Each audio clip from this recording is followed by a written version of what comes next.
W zeszłe wakacje wraz ze swoją dziewczyną odwiedziliśmy Chorwację. Mieszkaliśmy w pensjonacie z sympatyczną i niezwykle rozmowną właścicielką. Już następnego dnia po przyjeździe opowiedziała nam miejscową legendę. Około pół kilometra od pensjonatu znajdowała się mała, opuszczona plaża, na którą nikt zbyt często nie chodził, ponieważ prowadziło do niej około 150 stromych schodów. Przy plaży czasami zatrzymuje się tajemnicza łódź widmo ze starym kapitanem, którego miejscowi nazywają Bruno. Podobno ktokolwiek go zobaczy, może wypowiedzieć życzenie, które kapitan spełni. Ponieważ jestem sceptykiem, zaśmiałem się tylko w duszy i niemal od razu zapomniałem o opowieści, ale nie moja dziewczyna, która postanowiła urządzić na plaży piknik, aby wypatrywać tajemniczego statku.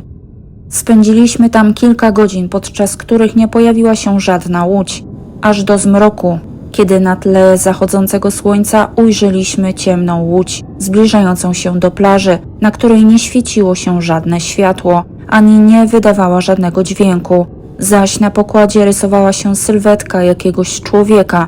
Moja dziewczyna w zachwycie zaczęła biec ku niemu, a ja dla żartów wypowiedziałem życzenie, aby już nigdy więcej kromka chleba na ziemię nie upadła posmarowaną stroną. Statek zniknął równie nagle, jak się pojawił. Nie wiem dlaczego, ale wziąłem kromkę chleba, posmarowałem ją i upuściłem na ziemię, a ona naprawdę spadła nieposmarowaną stroną na ziemię. Próbowałem jeszcze kilka razy i zawsze kromka upadała suchą stroną w dół. Do tej pory nie wiem, czy to był tylko przypadek, a może naprawdę Bruno spełnił moje życzenie. Żałuję teraz, że nie wypowiedziałem bardziej przemyślanego życzenia. Pewnego lata wracałam bardzo późno i miałam dość daleko do domu, a jedyna droga prowadziła pustą ścieżką między polami. To był ostatni raz, kiedy się nie bałam. W trakcie drogi stało się coś przerażającego. Usłyszałam za sobą typowy trzask gałązek, łamanych pod ciężarem butów. Obejrzałam się, ale nikogo za mną nie było. Mimo iż przyspieszyłam, to nadal słyszałam za sobą odgłos trzaskających gałązek. Ponownie się odwróciłam i tym razem ujrzałam coś na kształt postaci, a właściwie cienia, bez rąk i nóg. Samo ciało, które nie kroczyło, ale unosiło się tuż nad ziemią. Próbowałam krzyczeć, wzywać pomocy, ale nie mogłam. Rzuciłam się do ucieczki, a ponieważ zawsze biegłam dość szybko, już za chwilę wbiegłam na boczną drogę prowadzącą do wsi. Kiedy znalazłam się wśród domów, ponownie obejrzałam się za siebie, ale nikogo już za mną nie było. Nikt nie chciał uwierzyć w moją opowieść, a ja do tej pory nie wiem, co właściwie mnie śledziło. Dość często trafiam na informacje o jakimś dziecku opowiadającym o tajemniczej istocie, którą widzi i z którą często rozmawia. Mówi się, że niektóre dzieci widzą duchy, a ja jestem przekonana, że to prawda. Kiedy byłam mała, też widziałam tajemniczą istotę. Nie wiem, ile wtedy miałam lat, ale nigdy nie zapomnę kobiety, którą spotykałam w miejscach, gdzie według innych nikogo nie było. Była piękna i zawsze szczerze się do mnie uśmiechała. Ubrana była w długą, białą suknię, a jej jasne włosy związane były w kok. Zdarzyło się, że pojawiała się tuż przy mnie i tylko na siebie patrzyłyśmy. Zawsze w takiej sytuacji ktoś z rodziny pytał, na co tak wnikliwie patrzę, to ja nie byłam w stanie odpowiedzieć na to pytanie. W pewnym wieku przestałam ją widywać, ale wspominałam o niej jeszcze przez wiele lat. Już jako dziecko czułam, że nie jest zwykłym człowiekiem. Teraz myślę, że mogła być kimś w rodzaju mojego anioła stróża, może jakąś dalszą krewną, której nie miałam okazji poznać.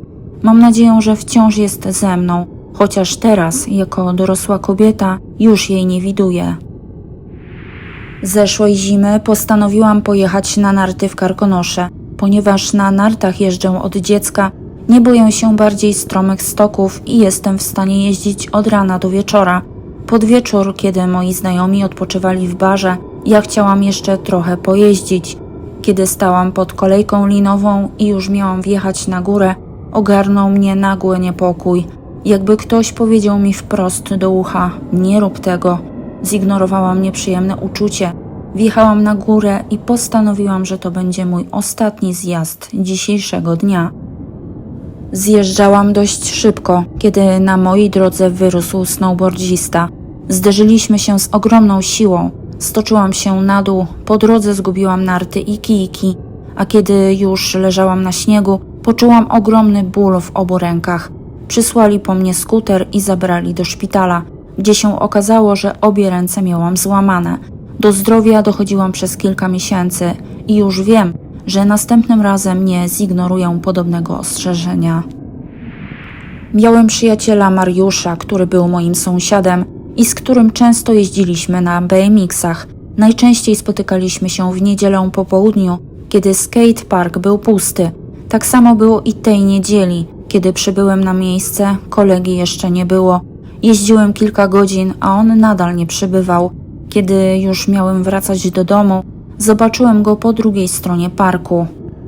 Podjechałem do niego i zapytałem, gdzie był tak długo i że nie mam już czasu na wspólną jazdę, ale on zamiast odpowiedzieć, rozpłynął się w powietrzu. Byłem w szoku. Dopiero następnego dnia dowiedziałem się, że Mariusz miał wypadek samochodowy tuż przed naszym zaplanowanym spotkaniem i niestety zginął na miejscu. Myślę, że tego dnia przybył, żeby się ze mną pożegnać i jestem mu za to wdzięczny. Czasem wieczorami siadam na balkonie i patrzę w niebo. Pewnego razu zobaczyłem coś wyjątkowego. Po niebie mknął szybko jakiś okrągły obiekt emitujący dookoła kolorowe światła. Był bardzo duży i poruszał się niesamowicie szybko, ale to nie wszystko. Tuż za nim leciał kolejny, identyczny obiekt, a za nim jeszcze jeden.